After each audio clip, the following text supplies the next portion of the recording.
好。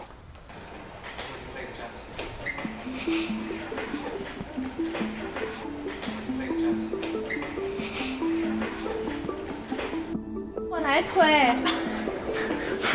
走吧。你的胡子都已经能看见了，明显有一天晚上没刮胡子的状态。啊，郭林老师。郭林老师。你好，小马。老师好。你好，大家好。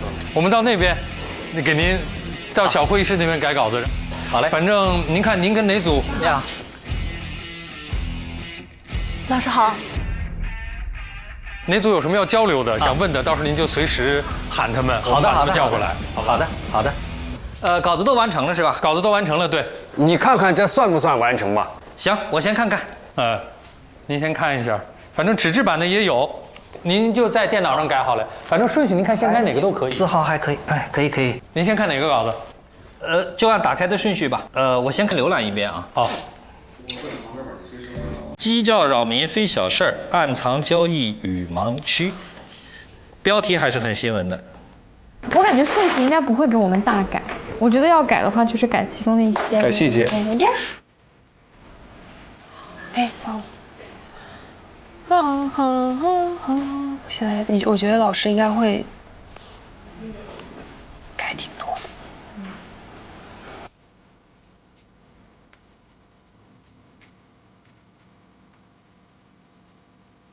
他是最后一道审核关吗？他就得先保证说这个东西可以上版面，然后最后还要再审一道，以保证你最后能上。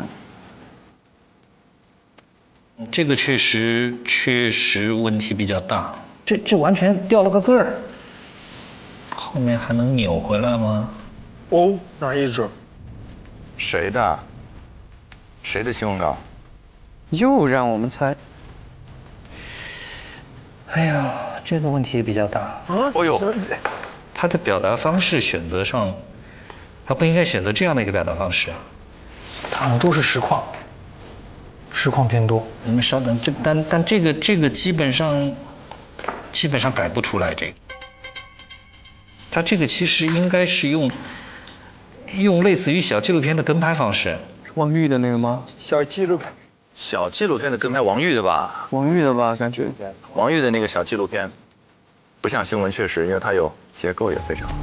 这篇还真是蛮像样的，结构的完整性也非常好。我先改起来。他们会改完之后再选是吗？他们片子还没出来啊？没有，一会儿晚上他只给文字稿。对。而且给到的都是最核心的那个证件。层次和结构基本上都不需要怎么动。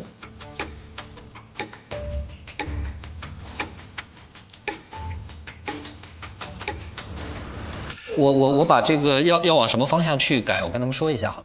行。玉林，你把诗文叫过来。诗文，到我们了，快走。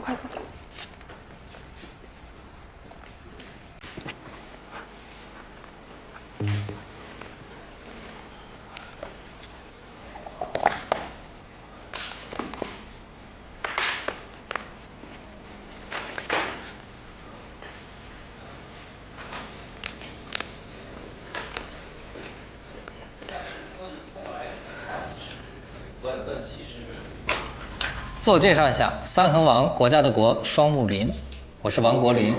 老师好。是我们这次和各位选手们一起合作的新闻坊节目的主编。你好。两位是？我是张诗文，我是韵玲，王韵玲。小王，我们同姓。对，我们是本家，小老师是本家。小张、小王。大家的稿子我刚才基本上浏览了一遍，然后呢，足球教培机构人去场空这一条，说问题了呀。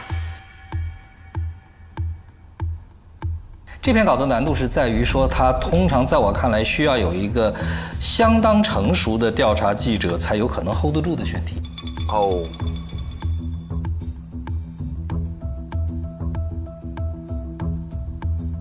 所以确实你们选了一个很难的一个选题。在最终的呈现的效果上来说呢，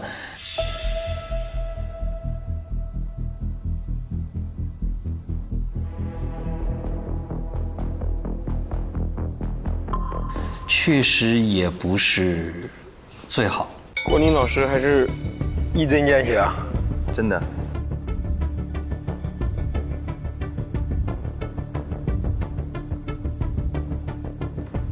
首先，这篇稿子现在最直观的一个是它是个双头的东西，就是它既有这个关于教培机构退场之后所谓的后续的维权问题啊等等这样的一条线索，这是一个头。然后呢，这个还有一个头是它似乎像是一个民间互助自济的这么一个解决方法，就是说我也愿意教，你愿意学。那么也就是说，这样的两个头相互之间虽然有联系，但是其实你发现没有，这是两个独立的问题。哦，对，你现在把两个问题放在一起，这个本身在结构上就是个很大的问题。在我个人看来呢，更有价值的是后边的这部分。后边的这一部分其实是非常好的一个选题，是我很有兴趣的一个选题，就是我几乎没有看到过这种，我姑且把它叫做互助自济这样的一种。那么问题就来了，首先对于这种方式你要有一个清晰的交代。我觉得你这个问题问得很有意思啊，你说这个同样是跑路的某某机构，校区和静安校区已经恢复运营，为什么体育场吃主管开放？这个问题其实你问反了，你没发现吗？哇，老前辈就是老前辈，对那种新闻价值点的嗅觉。对，你应该问的恰恰是为什么校区和静安可以恢复运营？如果它是一种自济互助的形式来做成这件事情的，那我可能更关心是他们怎么做成的。在这个基础上再来问为什么同样的方式成了2家，第3家就不成，你才有问这个问题的基础。那么在为什么不成，我们再进入下一个层次是，面对它的这个不成，我们是不是还有什么可做的？单单这一个问题，它的层次就已经够丰富了，你再把前面那个扯进来，那就更没边了。首先，我觉得你是在两者之间只能选其一，这是一。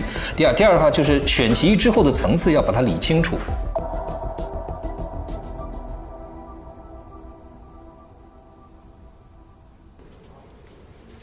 好，那就先去把这个结构大动完了之后，再重新调整一下吧，好吧？然后再交回了一版稿子。好，抓紧。好，辛苦。好的，谢谢各位老师。哎，哪里，你们也很辛苦，确实媒体就是个辛苦的活儿。提前适应一下。没有素材了，这能救吗？按他刚才说能改吗？他们没有时间去拍了。改在这儿，改。不过咱们确实够绝，咱们选了个是很难的。但我觉得这个挖这个层次的过程中是有意思的，就是很可惜你的出镜没有办法用，在外面晒了那么久。没事，我中间也有出镜啥的，就是反正中间有用的话就用，实在不行那不用呗。反正中间有那么一段，结尾有那么一段，然后采访的时候我也露脸了，那无所谓了，没事，不要纠结这个东西。诗文韵林，哎呦。雨佳，哎，这俩人还在剪辑室呀。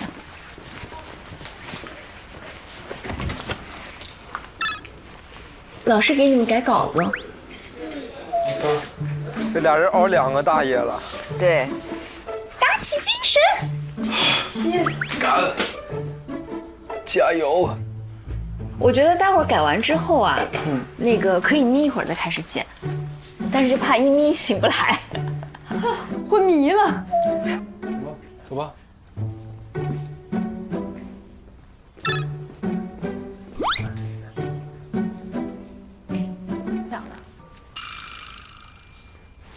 他们现在脑袋有点晕，昨天蹲了1个晚上，蹲了个通宵。我听说他们这两天很玩命啊，拼了都已经，他们已经一夜没睡了，都已经拼了，今天继续熬第2个大夜。我刚开始看岛屿，改在岛屿这边，从岛屿开始改呀。岛屿是黄金位置啊。是女生写的吗？对。这行文上就是能感觉到。哇，这个特别宝贵，改稿特别宝贵，它是思路的外化。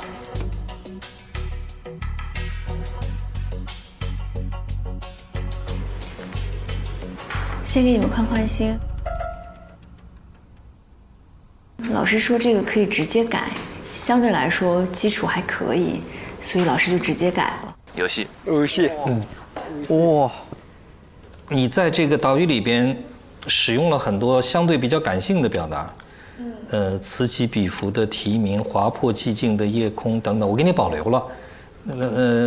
因为这个呢，就岛屿它实际上是跟具体的主持人有很大的关联性，就是同样的词儿，划破寂静的夜空，我放在嘴里就不那么合适了。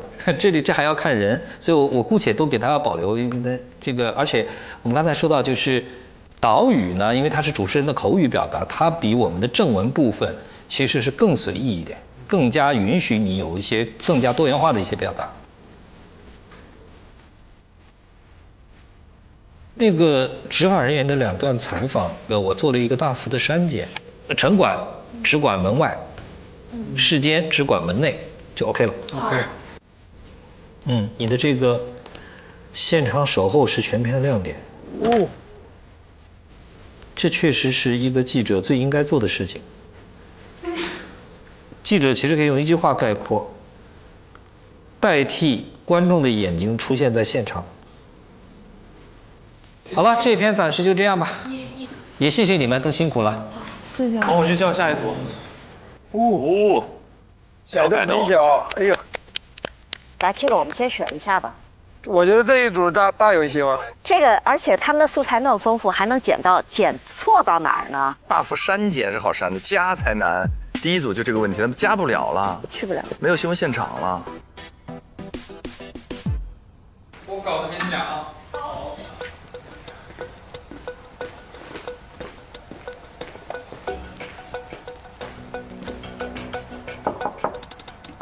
来了，到你们了。好。再拿1份。好，走。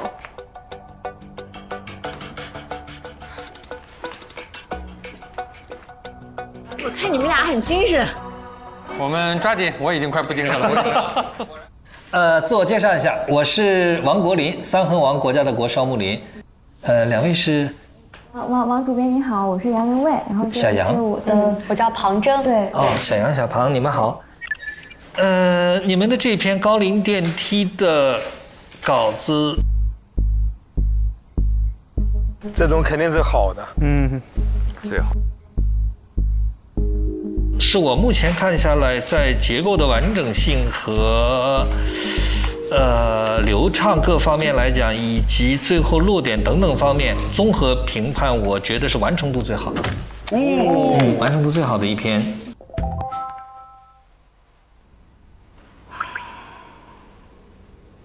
干嘛长舒一口气啊？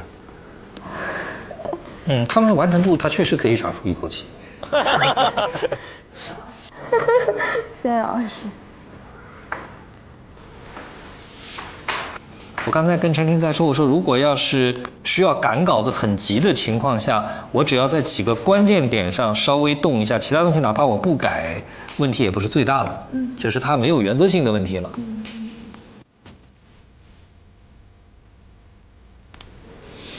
不错，这个岛屿还是蛮简洁的。这里的时态有变化，不是5天前了。我这里解说词，回头你们可以注意一下，就是因为你们稿子的基础比较好，我是做了相当的克制，有好几段解说词就是一段一句话，一段一句话，全部用这个采访来做说明，这样的话会更流畅和更有说服力。好。这方内容还是很好的，很扎实的，因为确实有科长来把这个大致的流程捋一下，真的棒。亮点是解决方案，太清楚了。OK， 这篇没有什么问题。OK， 我改下来就只剩2张。庞征他做了缩减，没关系，我告诉你，这种地方缩其实特别宝贵，就留下的全是精华。好，老师们辛苦了，谢谢王老师，谢谢老师，加班到这个点。来，子泰、王玉进来。哎，来了，老师。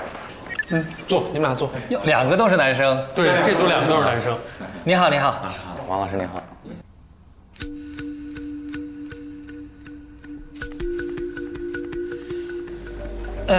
首先我想说的是，您2位选择的这个选题是个非常棒的选题，但是也是难度很高的选题。我不妨说，在这个4篇稿件里面，它是在难度上是数1数2的，呈现的结果并不好。难度是数1数2，但是，最大的问题首先在于，我觉得你们在呈现的方法上，或者说方式上，是错误的。不妨说，其实最适合他的方式是跟拍的、讲故事的，类似于小纪录片那样的一种表达方式。而且呢，在对于这个里边的这个事实的陈述当中，这还有很多原因，比如说最基本的一个新闻事实，这家饭店和这些老人之间究竟是怎么回事？我从稿子里没有看出来，他是受社区食堂的委托，还是说他纯粹是爱心义送？就是他们之间的到底是一种什么样的关系？就是基本事实都没有做交代，这一个。到底多少人？然后收不收钱？只针对谁？怎么启动的？送几餐？然后是不是每天就是中餐、晚餐、早餐？您这么一说，还真是，对吧？缺了好多东西。再一个，你也没有发掘亮点啊。比如说，我看到这一句，说这个老人给他准备了1万块的大红包，你可要知道，不是上海的老人家不是轻易给谁都能拿1万块出来的，这背后发生了什么？这里面有什么故事啊？都没有呈现。所以，当然我刚才说过了，这是非常难的一个选题，你们选了一个很难的选题。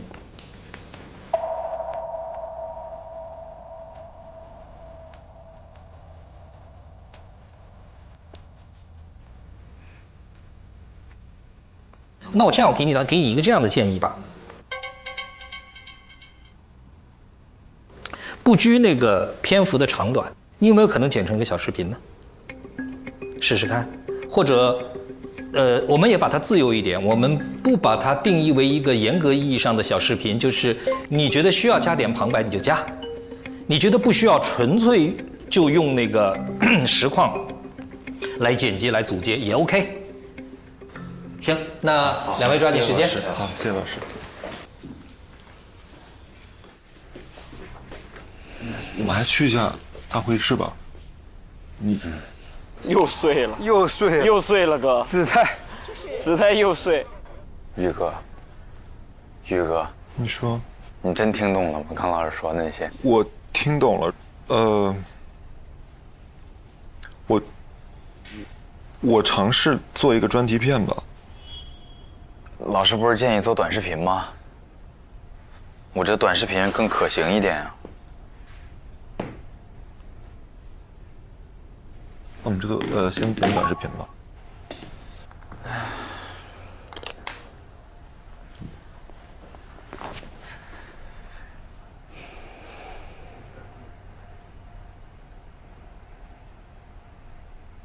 那个是马哥他爸是吗？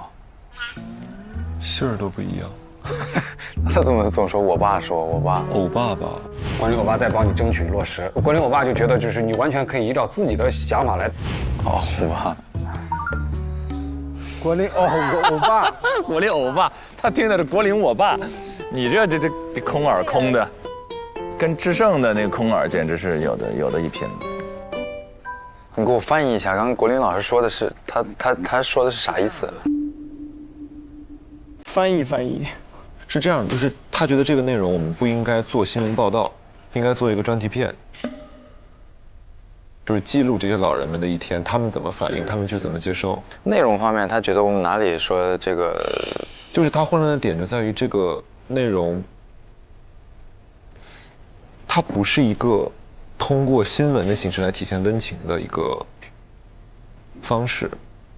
我听到他说建议以小纪录片或者短视频的形式来呈现。我们确实现在没有结构的，对我当时写的时候，我是能感受到没有结构的。就是这个东西它讲述的维度很多，然后可能我们一开始就把它想窄了。这样吧，那个明天不是10点半交吗？你现在有什么想法？在想，现在就你没有任何想法。Yes。你准备什么时候睡觉 ？I don't know。现在连切口都没有。就是这样的，就是短视频最后我们肯定会交的。然后 ，Yes。你如果没有想法，你可以先休息。我是说咱俩可以轮换着来。对，今天我就不回了。就是把这个东西直接剪出来。那你现在有什么想法？你想从哪里？就是陈阿姨和她的这个，就是他们这2个是呼应的。就从红包那个角度来入手的话，就是2方都有采访内容，我们可以直接填进去。就是从红包入手，这个事要怎么展开？是这样，就这个陈老师是这样，她和她丈夫应该都是很高知的人。他们是从大概在20年左右开始去接受这个爱心餐，就陈老师他本身也是一个非常感性的人，然后在接受爱心餐的过程当中呢，陈老师他见证了很多的，不管是小马也好，还是的送餐员也好，这些行为让他感动，然后让他非常感动以后，就一点一点的累积，以至于他特别想用一种方式来感谢这个马老板，然后呢，他就找了一天的时间，偷偷的跑到了这个小马哥的这个饭店，然后呢，让小马哥下来，然后把这个钱偷偷塞给了小马哥，但是小马哥还不要，就是这么一回事儿。对，然后他当时就是要给他下跪，大概就是这样的一个事情。我是没听懂那个老师说的那些，他说的那些点，因为我们整个的拍摄都是在以一个就是新闻的那个报道的形式来走的，就是他觉得我们不应该用报道的形式，就是做这个话题。他当然可以通过新闻的形式。对，他说的是2位没有通过新闻的形式来体现这个温情了。就是我们当时受这个形式影响，现在就拍了这么多东西，但是现在我们素材还有很多，还可以把这个素材剪出来。所以说呢，我们就是用一个构造式的逻辑把这个内容展现出来。就它其实不是一个新闻，已经是一个旧闻了。是我们拍的素材，报道性很强，对话性很强，但是故事性很弱。对，所以这个就得写。但是国林老师确实提出一个能把他们这些素材盘活的思路，但问题是时间。